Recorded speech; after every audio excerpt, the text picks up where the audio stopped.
Здравствуйте! К 180-летию Абая Кунанбаева Талдыкольская сельская библиотека представляет видеоролик Абай Жанионын заманы. Абай и его время. Абай Кунанбаев – великий казахский поэт, философ, композитор, просветитель и основоположник казахской письменной литературы. Настоящее имя – Ибрагим. С детства его звали Абай, что означает «внимательный» или «осторожный». Абай родился в Восточном Казахстане, в знатной семье, получил как традиционные, так и знания в русско-светской школе.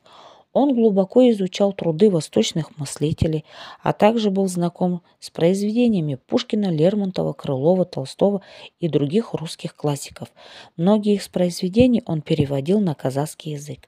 В своих стихах и философских трудах Абай поднимал важные темы: образование, труд, честность, духовное развитие, справедливость. Особое место в его творчестве занимает знаменитое произведение «Слова назидания».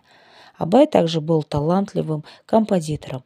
Он писал более 20 песен, ставших народными. Сегодня имя Абай несет университеты, улицы и города, а его идеи продолжают вдохновлять новые поколения казахстанцев.